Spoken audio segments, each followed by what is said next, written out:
Hey guys, what's up? It's Jay Fit here. I wanted to do a different sort of video today. I'm going to talk about some really motivating stuff.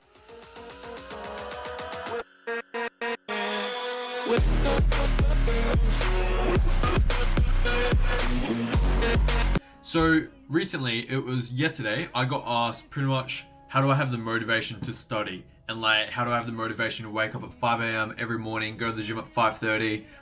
I've got a very consistent lifestyle pattern that I'm in. I always wake up at the same time, I go to the gym at the same time, I get back at the same time. I've set time for studying. During like when it gets closer to exams, I'll wake up at 5 and study, and then I'll normally train after school just so with like stress. At first I thought of like the physical aspects behind my motivation. If I'm laying down in bed and it's like 5 a.m. and I'm really tired, I don't want to get up, I'll do this little thing. I call it the small to large progression, right? So it's pretty much I'll be laying there or sitting or wherever I am, and I'll just move like a really small muscle, right? So I might just move my fingers or maybe my feet or something, and then I'll gradually like tense the muscles up, just going up my body, right? So I'll start with my feet, then I'll go to my calves, and then my quads, and then my hammies, and then before I know it, I'm tensing my core and I'm sitting up. It's just all generated from such a small movement, and it's just a gradual progression of just being able to do something small, and eventually it will progress into something larger. Now I thought about this, and I thought, what if they didn't just mean how did I physically do it?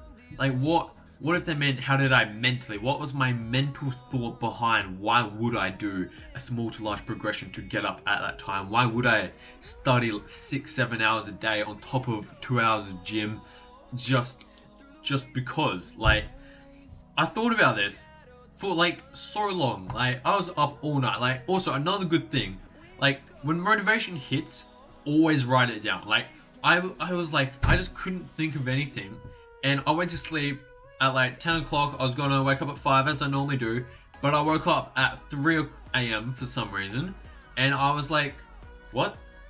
And do you know what popped into my head? Some really good ideas, and I instantly just got my phone out and I just started writing down heaps of just random motivational stuff, and I just started jotting down everything in that notepad, even if it didn't make sense at the time, or even if like after, like now I look at it and heaps of stuff is spelt wrong. I was typing, I could barely see, my eyes were half closed, but always have to do that, okay? Now if you get really into the physiological side of it, is simply that I want to be the best version of myself I can be. If you have something in front of you which will literally make you smarter or make you stronger, if I am given the opportunity to literally make myself like more smarter, like improve my memory and my cognitive functions and just overall brain health, why would I not use it? In fact, why wouldn't I abuse it?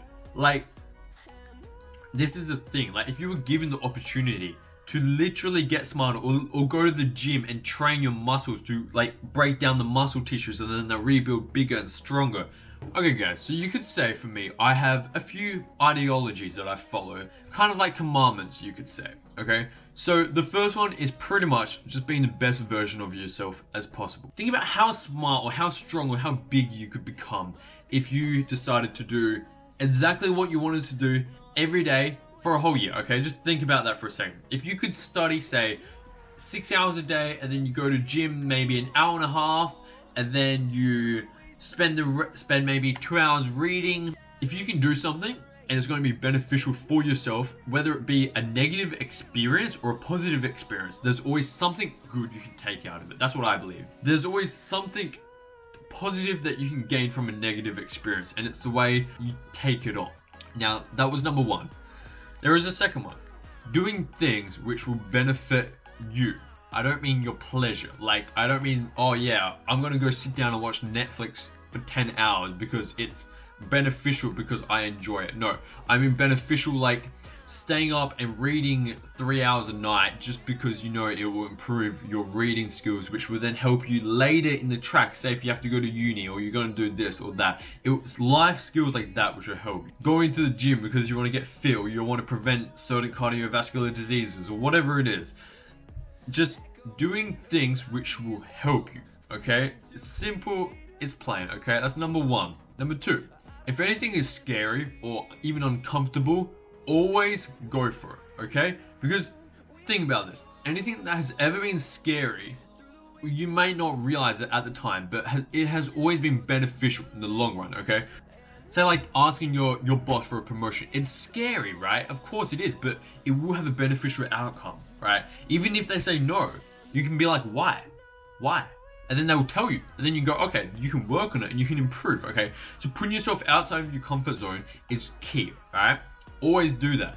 Now, this comes into my second tip, right? Even from negative experiences, you can still gather good things, right? So say if you're so tired and you really don't want to study, think about it like this. If you're really tired and you start studying, you will be developing those skills so then when it comes to the time when you're studying for your big exam and you're tired, it will be easier to do it because you've already done it before. It's not like a new thing. Like, you'll be used to studying when you get tired. When you're studying and you get tired, you won't be like, oh damn, I'm tired, I should go to sleep. You should be like, okay, this is alright. Like, just keep going. Unless there's still degree to it, okay? I'm a big believer in the quote by Jocko Willink, and he states, do not give up based on instinct. If you are forced to stand down, to retreat, so that you can rebuild and attack, so be it.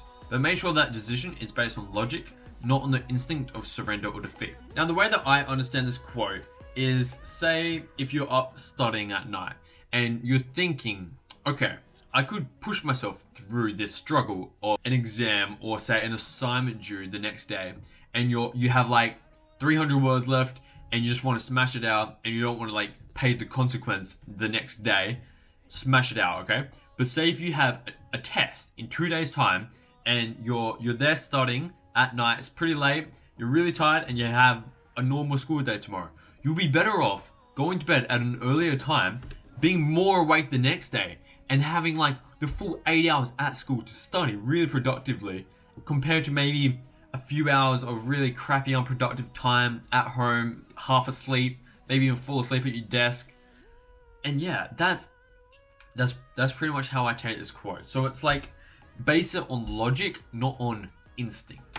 And this quote, this really helped me a lot, especially when I had my creatine allergic reaction, because that basically put me out of the gym for like 3 months. And that was hard. I relied on this quote. I was like, no, I have to think about this logically. I could go back, I could push myself, smash it out of a session, but probably get even more sick and then not be able to go. So instead, I stayed off. I just held off for a few months, and then afterwards I could go back. I made a speedy recovery. It was good, alright? That's how this quote can be very beneficial. Now, also, coming to more of a third rule or tip, Dwayne Johnson once said, if you don't have a goal in life, you'll just end up floating around. It doesn't matter how good the pilot is, that plane will never go anywhere. And this applies to so much stuff. If you have a goal, you have a set route, and you want to go on that route as fast as possible to achieve it, but not just like getting to the end destination. It's about the grind in between. If you have a test, you're not gonna skim over all the questions and stuff and then get to the end and be like, okay, yeah, I got all the questions done, that was really good. You get in the test and you have no idea what you're doing. You want to take your time, you want to go slowly and understand and actually memorize it. When you do this, when you get to the end destination, whether you have the diploma or the masters or the whatever it is you're going to get, you want to know that you have earned it. You want to know that you truly know, because two people who can both have a master's degree in something and one can be so much better than the other, and it's just because of how hard they work in between, okay? Now, once you decide what you actually want to do, you need to only do things which are actually beneficial for that. Now, of course, I'm not saying limit yourself to one thing. Like, if you're 100% uncertain, like I know for me, I can't do more than one thing for like a period of time because I just get bored as. I want to become an organizational psychologist, okay? So it's 6 years of studying in total. So it's 3 years of statistics studies, 1 year of honors, and then it's another 2 years of specialists into the organizational psychology part. Now, not only do I want to do that, I'm also currently studying for my certificate for fitness, so I will be a personal trainer. Alright guys, if you guys enjoyed this video, make sure you leave a like and subscribe, and also comment down below what sort of motivational stuff you would like me to discuss next. You guys know what to do. Stay fit.